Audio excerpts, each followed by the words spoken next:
Bollywood industry में कम ही लोग हैं जो सलमान खान से पंगा लेते हैं, लेकिन ट्विंकल खन्ना उन बेबाक लोगों में से एक है जिन्होंने सलमान खान से पंगा लिया। ट्विंकल खन्ना ने सलमान खान के लिए ऐसी बात कही जिससे वो रातों रात सुर्खियों में तो आ गई, लेकिन गलत रीजंस के लिए। ट्विंकल ने कोशिश की थी कि वो सलमान को ट्रोल करे, लेकिन बाद में खुद ट्रोल हो गई और उनके साथ साथ उनके पति अक्षय कुमार को भी तब उन्होंने गालियां पड़वा दी थी सलमान खान के फैन से। तो ऐसा क्या ट्वीट था जो ट्विंकल खन्ना ने तब किया था, चलिए मैं आपको बताती हूँ। ये बात है 2016 की। हम सब जानते हैं कि ट्विंकल खन्ना ने बॉलीवुड इंडस्ट्री छोड़ने के बाद अपनी फैमिली का ध्यान रखना शुरू किया और धीरे धीरे करियर की तरफ भी बढ़ने लगी। वो कॉलम्स लिखने लगी। अब सबसे बड़ी बात कि जब तक आप अपने कॉलम में कुछ इंटरेस्टिंग बात नहीं लिखोगे, किसी बड़े शख्स के बारे में कुछ मजाकिया नहीं लिखोगे या कुछ कंट्रोवर्शियल नहीं लिखोगे, तब तक आप फेमस कैसे होगे? कौन आपके उस कॉलम को पढ़ेगा? ऐसे में अपने आप को पॉपुलर बनाने के लिए एक टाइम पर ट्विंकल ने भी सलमान का नाम लिया था।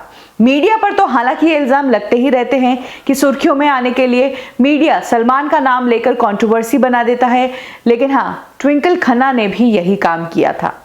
उन्होंने एक न्यूज़पेपर के लिए जब वो कॉलम लिखती थी तो काफी स्टार्स के लिए मैट्रिमोनियल एड्स बनाए थे।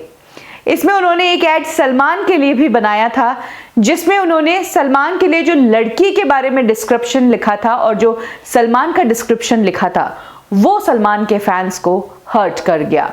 ट्विंकल खन्ना ने इस ट्वीट में सलमान को बुढ़ा तक बताया। ट्विंकल ने अपने इस ट्वीट में लिखा, भारत के सबसे बूढ़े eligible bachelor, dashing non vegetarian और सफल खानदानी लड़के जो डांस ड्रामा आर्ट में शानदार है, उनके लिए एक सुंदर, पतली, लंबी, इस तरह का डिस्क्रिप्शन उन्होंने लड़की के बारे में दिया।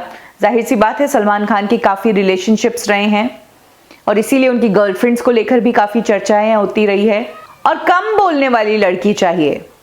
अब ये ट्विंकल खन्ना ने क्यों लिखा? क्या इससे ट्विंकल ये कहना चाह रही है कि सलमान अपनी जितनी भी गर्लफ्रेंड्स हैं उनको डोमिनेट करके रखते हैं, उन्हें अपनी थॉट या अपना माइंड बोलने की इजाज़त नहीं है? ट्विंकल का ये ट्वीट यहीं ख़त्म नहीं हुआ। इसके आगे ट्विंकल खन्ना ने सलमान खान के ब्लैक बग केस का भी दबे शब्दों में जिक्र करते हुए कहा कि लड़की कम बोलने वाली इसलिए चाहिए क्योंकि लड़का ज्यादा बक बक बर्दाश्त नहीं करता है। तो जाहिर सी बात है, बक बक से वो ब्लैक बग की तरह इशारा कर रही है, क्योंकि ट्विंकल खन्ना की राइटिंग हमेशा ऐसी ही होती है। बहुत कुछ गुप्त मैसेजेस उनकी राइटिंग में छुपे होते हैं। जाति बंधन नहीं, संपर्क करे। जहां ट्विंकल खन्ना ने इस ट्वीट को लिखने के बाद सोचा था कि उन्होंने सबसे विटिएस्ट मैट्रिमोनियल एड बनाया है सलमान खान के लिए और वो एड पब्लिश भी हुआ, लेकिन जिस मोटिव से ट्विंकल खन्ना ने वो एड लिखा था वो मोटिव सलमान पर प्रूव नहीं हुआ, बल्कि उनके खुद पर ही आ गया। सलमान को ट्रोल करने की ट्विंकल ने जो कोशिश की उसमें वो नाकाम रही।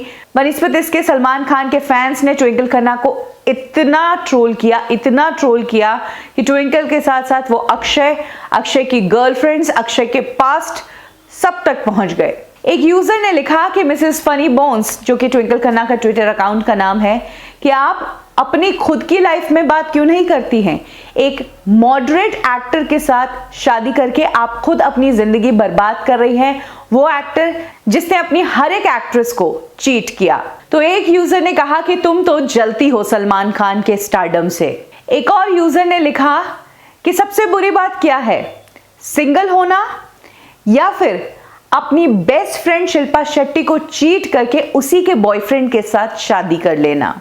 तो कुछ यूजर ने तब ट्विंकल को स्टुपिडिटी की दुकान भी कह दिया था। ट्विंकल खन्ना, जिनकी मिसेस फनी बोन्स पर किताबें छपी हैं, वो हमेशा किसी न किसी बारे में, किसी करंट अफेयर पर ट्वीट करती है और उनके ट्वीट्स हमेशा ऐसे ही रहते हैं। तब सलमान पर ट्वीट करने की उन्होंने ये कीमत चुकाई थी।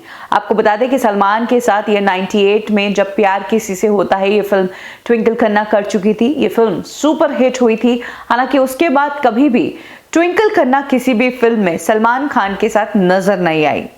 ये बात अलग है कि 2000 के बाद तो उन्होंने फिल्में करना ही बंद कर दी थी, क्योंकि मेला फ्लॉप हुई थी, जिसके बाद उन्होंने अक्षय कुमार से शादी कर ली थी।